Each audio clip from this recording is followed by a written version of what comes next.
यीशु मसीह में आप सबों को जय मसीह की। और मुझे उम्मीद है कि आप सब लोग भी प्रभु में सुरक्षित होंगे और आनंदित होंगे।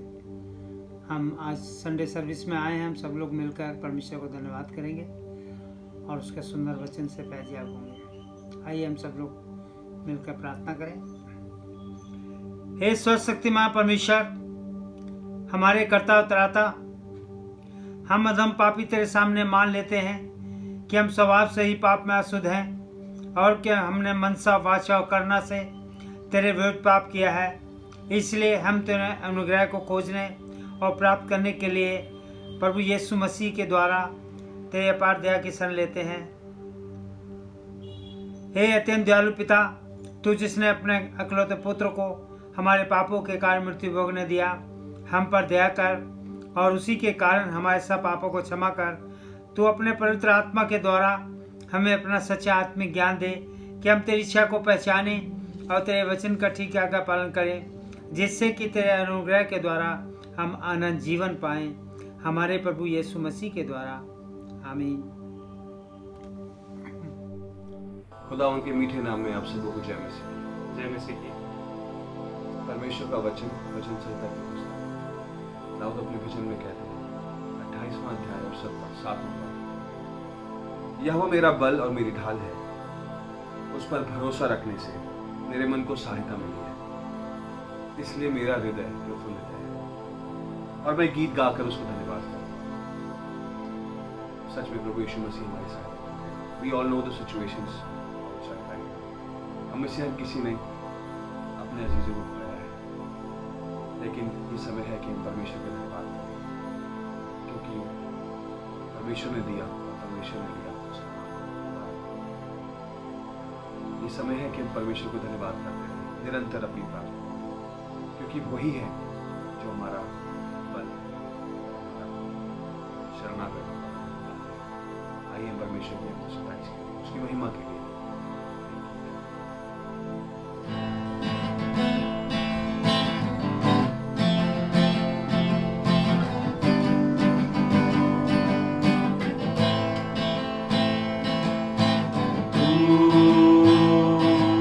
सहारा तू है हमारा, बेचैनियों में तू है किनारा, तू है सहारा, हमारा बेचैनियों में तू है किनारा। तेरा रचने वाला कहता है साथ तेरे वो रहता है, दिल से उसको पुकार ले, यीशु का नाम ले। धन्यवाद हो, धन्यवाद हो, धन्यवाद, धन्यवाद, धन्यवाद हो, धन्यवाद हो, धन्यवाद, धन्यवाद। अब तू न डरना, साथ यीशु के चलना, वो तुझे संभालेगा, हाथों में उठा लेगा। अब तू न डरना, साथ यीशु के चलना, वो तुझे संभालेगा, हाथों में उठा लेगा। तेरा रचने वाला कहता है साथ तेरे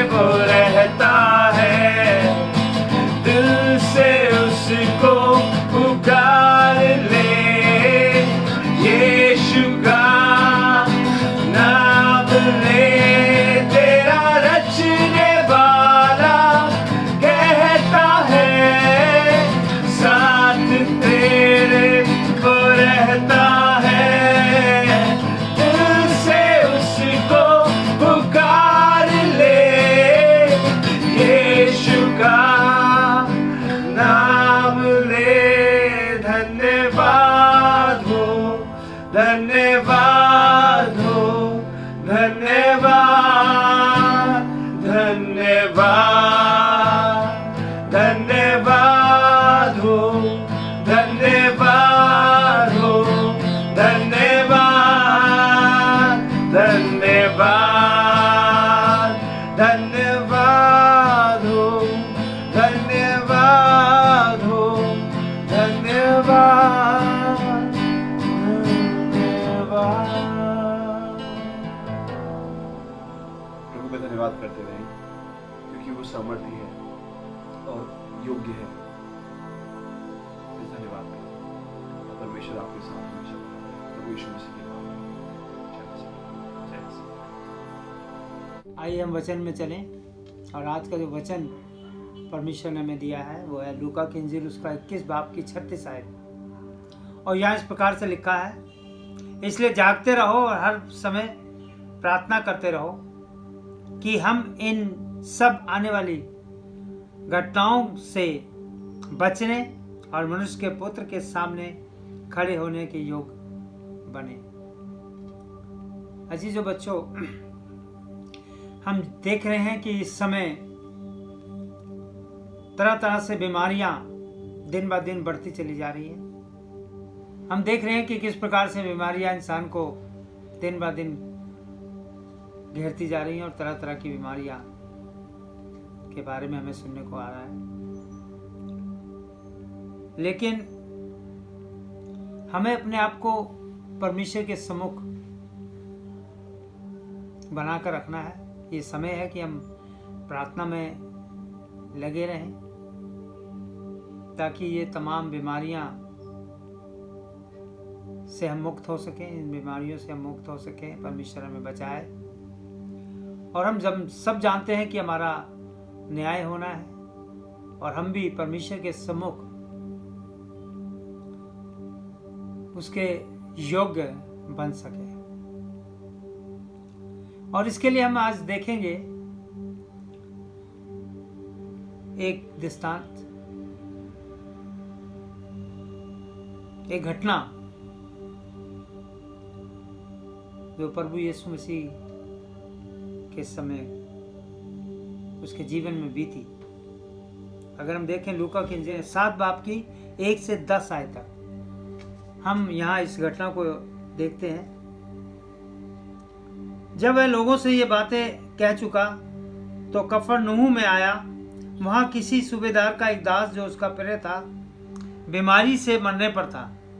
उसने यीशु की चर्चा सुन यहूदियों के कई पुण्यों को उससे यह विनती करने को उसके पास भेजा कि आकर मेरे दास को चंगा कर। वे यीशु के पास आए और उससे बड़ी विनती करके कहने लगे, वह इस योग्य है कि उसके लिए यह करे, क्योंकि वह हमारी जाति से प्रेम रखता है और उसी ने हमारे आराधनालय को बनाया है। यीशु उनके साथ गया और जब वह घर से दूरी था तो सूबेदार ने उसके पास कई मित्रों को के द्वारा कहला भेजा, हे प्रभु, दुख न उठा, क्योंकि मैं इस योग्य नहीं कि तेरी छत के तले आए। इसी कारण मैंने अपने आप को इस योग्य भी ना समझा कि मैं तेरे पास आऊं, पर यह वचन से कह दे कि तो मेरा सेवक चंगा हो जाएगा। मैं भी पराधीन मनुष्य हूँ और सिपाही मेरे हाथ में है, और जब एक को कहता हूँ जा तो वह जाता है और दूसरे से कहता हूँ आ तो वह आता है, और अपने किसी दास को कि यह कर तो वह उसे करता है। यह सुनकर यीशु को अचंभा हुआ और उसने मुंह फेर कर उस भीड़ से जो उसके पीछे चली आ रही थी कहा, मैं तुमसे सच सच कहता हूँ कि मैंने इस्राएल में भी ऐसा विश्वास नहीं पाया। और भेजे हुए लोगों को घर लौटकर उस दास को चंगा किया। अजीजों बच्चों, हम यहाँ पर इस घटना को देखते हैं कि एक सूबेदार है और उसका एक मित्र है जो उसका दास भी है, और वो बीमार है, बल्कि मरने पर है। और यीशु मसीह के बारे में जब उस सूबेदार को पता लगा तो उसने अपने दासों को भेजा ताकि प्रभु के पास जाएं और उससे कहें कि जो उनका स्वामी है उसका दास जो है वो बीमार है और प्रभु यीशु मसीह उसके घर आए। और जब यीशु मसीह यह सुनकर उसके घर जा रहे थे तो रास्ते में थे, जब उसके घर के नज़दीक पहुँचे तो सूबेदार ने और मित्रों को, अपने लोगों को उसके पास भेजा कि उससे कह दें कि दुख मत उठा, बल्कि अगर मुंह से कह देगा तो मेरा दास जो है वो चंगा हो जाएगा। और इस प्रकार से प्रभु यीशु मसीह ने उस के दास को चंगा किया और उसके विश्वास को देखा।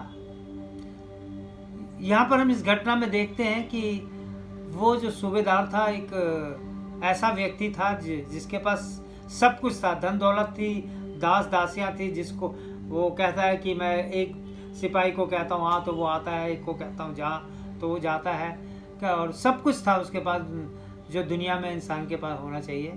और हम देखते हैं कि जब उसने प्रभु यीशु मसीह को आते हुए देखा तो उसने कहा कि मैं इस योग्य नहीं हूँ, मैं इस योग्य नहीं हूँ कि तू मेरी छत के नीचे आए।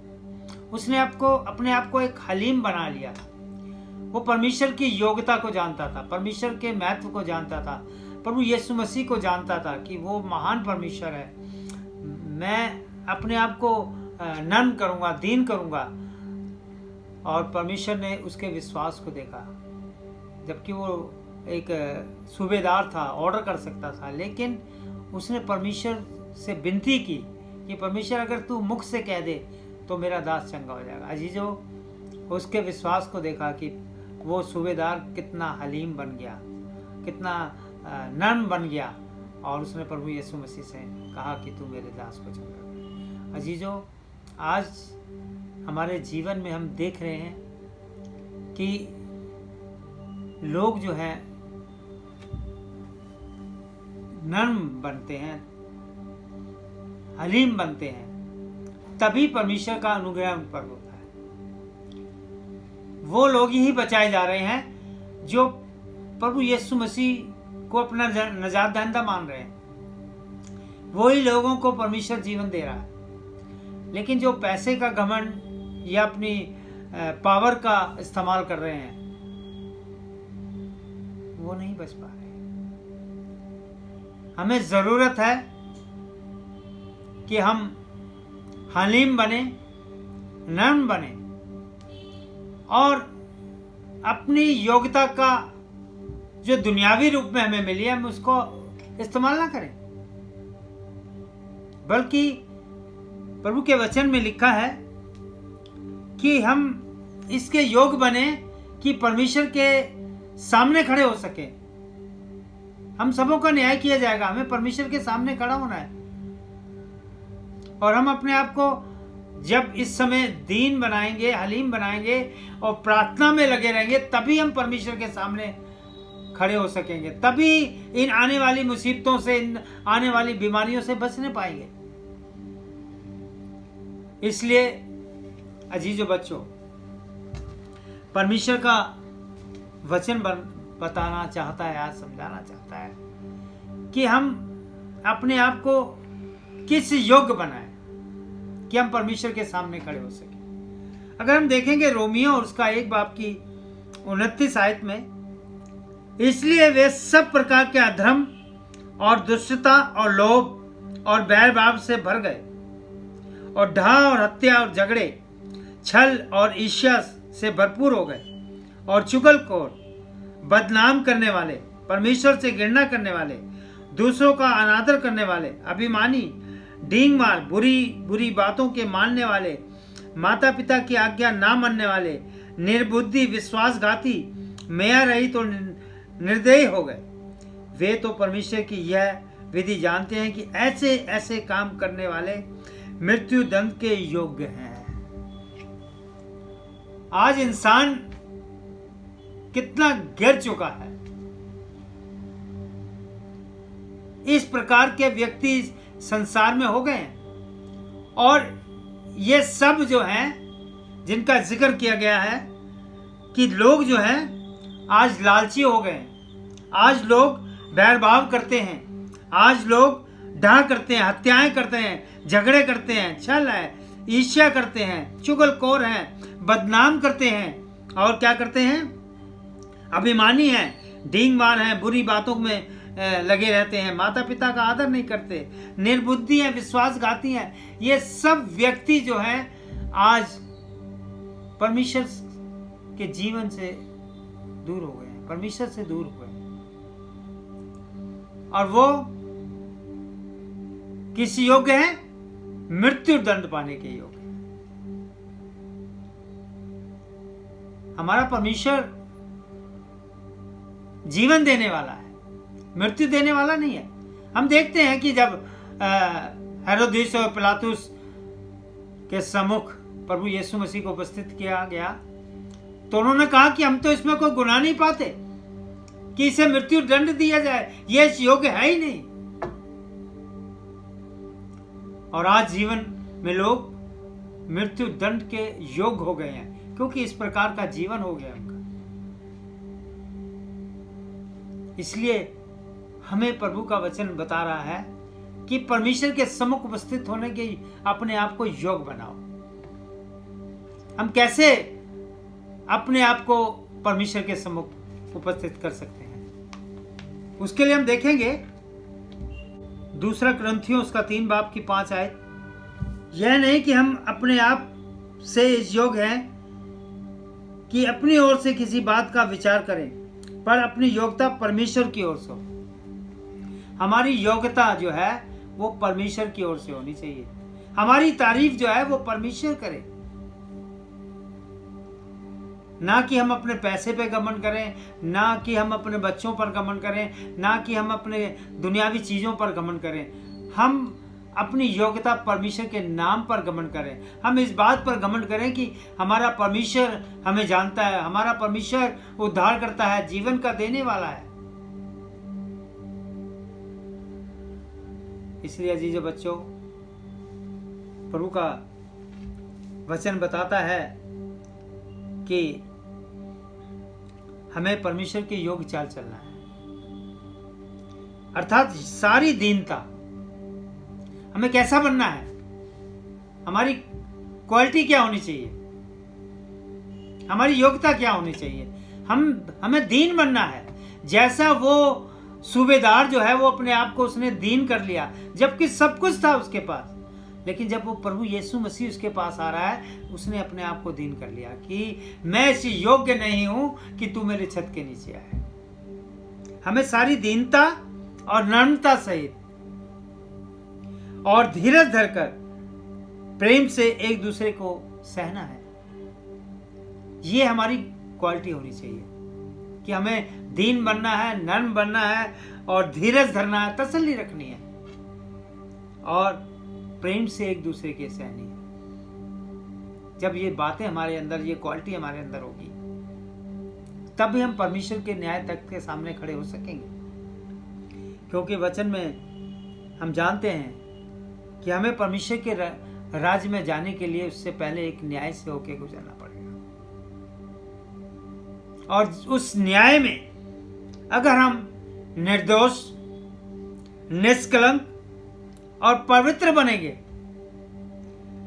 तभी हम परमेश्वर के राज्य को देख सकेंगे। जैसे हमारा प्रभु यीशु मसीह निष्कलंक रहा, उसमें कोई दोष नहीं पाया गया, उसमें कोई पाप नहीं पाया गया, और वो पवित्र था। इसलिए वो कहता है जैसे मैं पवित्र हूं तुम भी पवित्र बनो। हमें दीन बनना है, हलीम बनना है, नम्रता में रहना है, धीरज धरना है, प्रेम करना है एक दूसरे से, और अपने आप को निर्दोष बनाना है। कोई गुनाह हमारे जीवन में ना रहे। अगर गुनाह होगा, पाप होगा, क्योंकि लिखा है पाप की मजदूरी मृत्यु है, फिर तो हम मृत्यु में चले जाएंगे। लेकिन अगर हम पवित्र होंगे जैसा हमारा यीशु मसीह पवित्र है, हमें पवित्र बनना है, तभी हम परमेश्वर के राज्य को देख सकेंगे, तभी हम परमेश्वर के सम्मुख खड़े रह सकेंगे। इसलिए लूका की इंजील हमें बता रही है कि जागते रहो और हर समय प्रार्थना करते रहो। आज समय है कि हम मिलकर प्रार्थना करते रहें, और इन सब आने वाली घटनाओं को, ये मुसीबतें आएंगी, और भी भयानक मुसीबतें आएंगी, वचन बताता है। लेकिन हमें उससे बचने के लिए क्या करना है?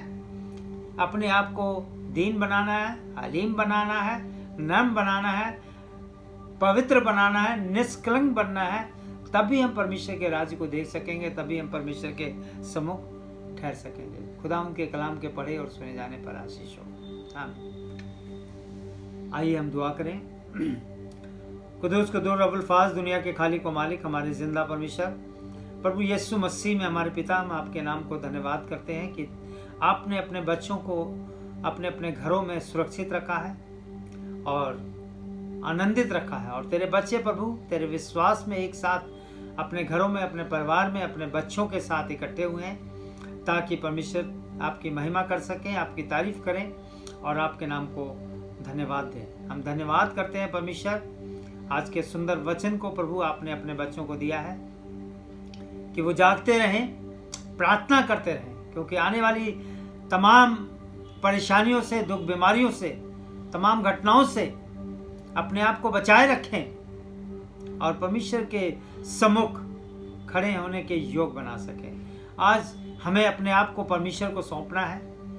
ये जीवन कुछ पल का है, कुछ समय का है, लेकिन परमेश्वर हम आपका धन्यवाद करते हैं कि ये जीवन आपने हमें दिया है ताकि हम तेरी महिमा करें। आपने मनुष्य को इसलिए बनाया भी है कि वो आपकी तारीफ करे। इसलिए परमेश्वर हम धन्यवाद करते हुए आपसे प्रार्थना करते हैं कि आज का वचन हर एक के जीवन में आशीष का कारण बन सके और इसके द्वारा 30 गुना, 60 गुना और 100 गुना फल लाया जाए।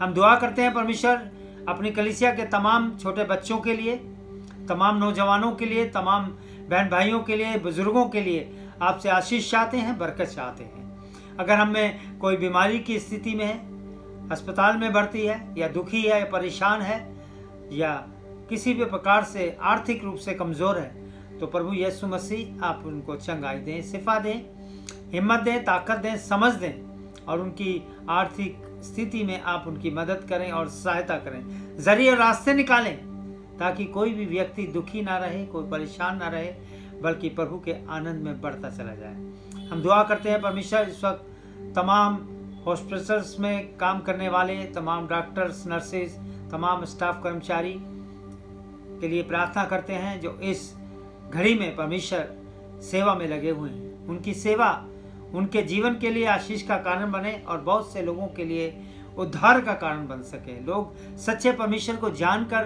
प्रभु अपने जीवन को बचाने वाले बन सके।